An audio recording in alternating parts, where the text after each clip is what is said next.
안녕하세요. 맥키니치의 투자클럽입니다. 자, 셀트리온 관련해서 이제 셀트리온 헬스케어 관련해서 이제 KB증권이 이제 목표가 10만원대 이 부분 좀 나왔거든요. 내일의 투자 전략까지 한번 살펴보도록 하겠습니다.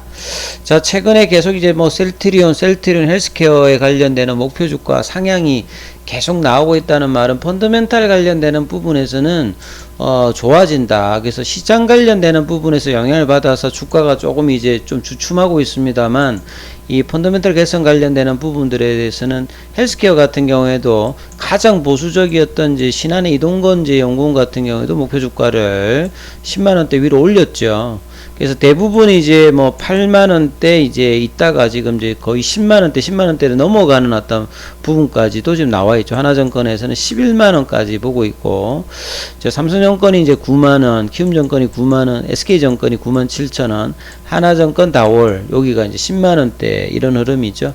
그래서 이제 김태희 애널리스트 같은 경우는 이제 셀트리온도 이제 커버를 하고 있죠. 그래서 셀트리온 헬스케어에 관해서도 10만원 이제 제시를 하면서, 이제 가장 이제 중요한 부분에서 내년도에 이제 이 스텔라, 그리고 신규 이제 바이오시밀러죠. 신규 바이오시밀러 관련되는 부분들이 나오게 되면 사실은 이제 그 선제적인 어떤 재고를 바이오시밀러 같은 경우에는 유럽 같은 경우에는 뭐 이 9개월 정도 이 부분을 하게 되기 때문에 이제 셀트리온 쪽에서 이제 셀트리온 헬스케어 이쪽으로 좀 물량이 나가죠. 그리고 이제 그 부분과 더불어서 이런 새로운 제품에 대한 안착을 위해서 이제 바이오시밀러 고성장이 간다라고 하면, 사실 이제 셀트리온 헬스케어가 지금 구축하는 직판 관련되는 유럽과 미국 관련되는 부분들이 이 결과가 유럽에서는 좀 괜찮지 않나요?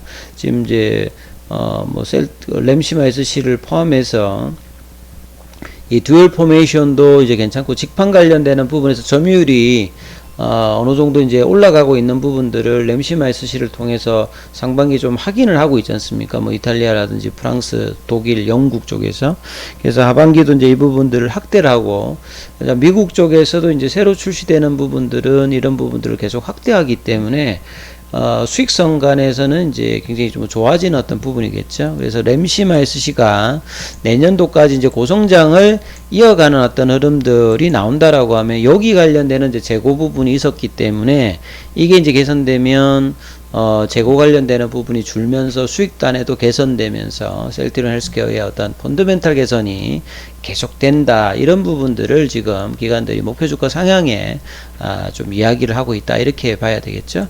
자, 그리고 이제 셀트리온도 이제 9월 달에 학회 발표가 있죠. 학회 이제 발표가 유럽 쪽에 이제 셀트리온이 에스모에서도 항암 관련되는 부분에서 이 아바스틴의 바이오시밀라로 유럽에서 이제 EC에서 최종 허가를 받은 베그젤마 관련되는 부분에서 이제 발표를 하지요. 그래서 이 베그젤마 같은 경우에는 이제 올해 말 정도에 미국의 어떤 FDA 승인도 지금 기대를 합니다. 그래서 이 하반기 유럽 진출에 이어서 내년도에 이제 베그젤마 관련되는 미국 진출도 지금 준비 중이기 때문에요. 그래서 이 7월 달에 허가받았던 이 베그젤마 관련되는 후속 결과를 발표를 합니다. 그리고 오리지널 아바스틴 대비해서 이 임상에서 이제 생존 분석이라든지 안전성 결과에 따라서 유사성을 확인한 어떤 데이터를 발표하니까, 자, 이 부분들이 우위가 조금 이제 나온다라고 하면, 이 셀트리온 같은 경우는 기존에 이제 항암 그 바이오시밀러인 트룩시마, 그 다음에 호주마위에서 이제 베그젤마까지 이제 세 번째 항암제 바이오시밀러로 이제 허가를 취득을 했기 때문에요. 이제 이런 부분들이 또 그 제품 믹스에서 올해 내년 정도에 보면 셀트리온 입장에서 보면 한 1000억대 정도의 실적 정진을 좀 기대한다, 이런 이야기들이 나와 있죠. 그리고 이제 그 스텔렐라 관련되는 부분의 어떤 발표들도 이어지기 때문에요. 보통 이제 학회 발표를 하게 되면 셀트리온이 이제 학회 발표를 한다고 해가지고 주가가 뭐 되게 이제 올라가고 이런 것들은 없었습니다만, 이 발표했던 결과가 좋은 어떤 흐름으로 이제 한다라고 하면 하락에 대해서 이제 뭐 막을 수 있는 어떤 역할은 분명히 있을 거고요. 그 다음에 이제 또 기관들의 어떤 매수에 유입을 할 수 있는 뭐 모멘텀으로 같이 이렇게 9월 달에 이제 학회 발표를 앞두고 있는 이 제약 바이오 관련되는 종목들이 올 때 뭐 분위기가 나쁘지 않기 때문에 수급에도 뭐 긍정적인 영향을 미칠 수 있다, 이렇게 봐야 되겠죠.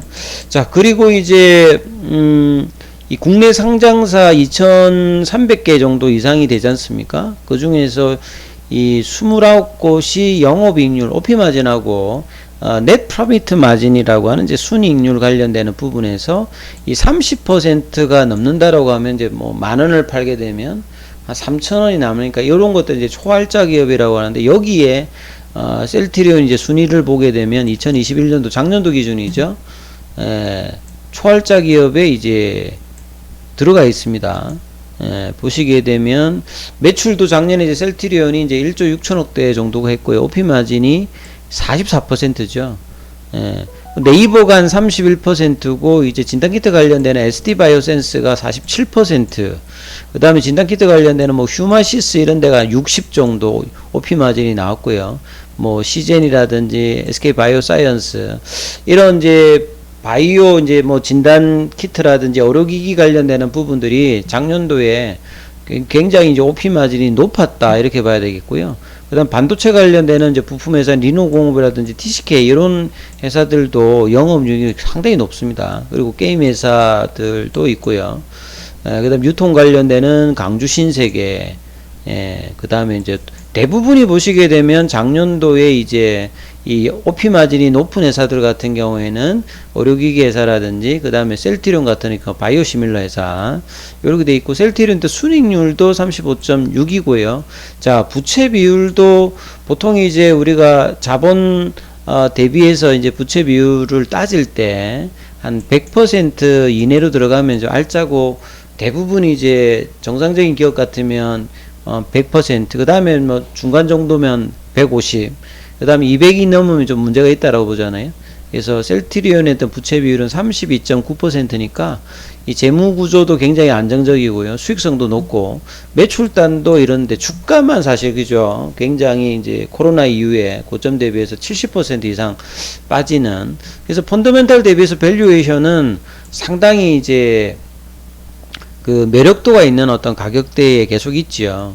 뭐 제조업의 어떤 이제 그 PR 형태보다는 훨씬 이제 그 고성장 기업이니까 높게 받고 있습니다만, 이 실적단이라든지 이런 부분을 본다고 하면 펀더멘탈에서 이제 매력적인 어떤 구간은 분명히 이제 있는 거죠. 그래서 차트를 통해서 보게 되면, 자, 이런 부분들을 우리가 이제 확인할 수 있는 부분들이 앞서서 이제 펀더멘탈은 그렇게 되었는데, 주가만 기죠. 거의 이제 2020년도 12월 달 대비해서 무려 70% 정도까지 빠졌다가 반등이 그렇게 시게 나오지는 않습니다. 아직까지.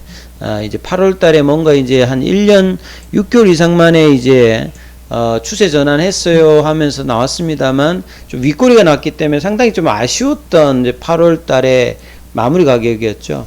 그래서 한 20만원대, 21만원대를 유지하면서 25만원을 가야 되는 지점에서 다시 좀 눌려버렸다는 거죠. 그래서, 이제 지지의 어떤 흐름에서 또 쉽게 또 이렇게 올라갈 때는 정말 힘겹게 올라갔다가 떨어질 때를 보면 거래량도 없었는데 좀 쉽게 좀 떨어져 버렸죠. 그래서 이제 볼린저 밴드 하단까지 밀렸다가, 이제 5일선 어떤 지금 저항을 좀 맞는 흐름으로 주가가 형성되고 있죠. 그래서 19만원대 안착을 못하면서 다시 또 18만 6,500원, 시간에도 한 1,000원 빠지면서 이 0.54 빠져서 18만 5,500원이거든요.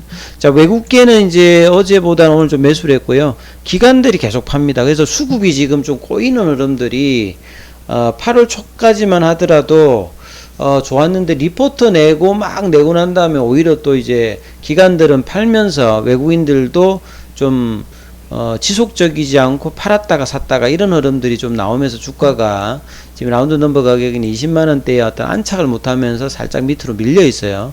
다만 그래도 이제 볼린저 밴드 하단에서 지지가 되고 있는데, 이 부분들이 5일선을 제끼는 흐름이 나오면서 빨리 지금 19만원, 20만원대로 올라가는 흐름이 나와야 되는데요.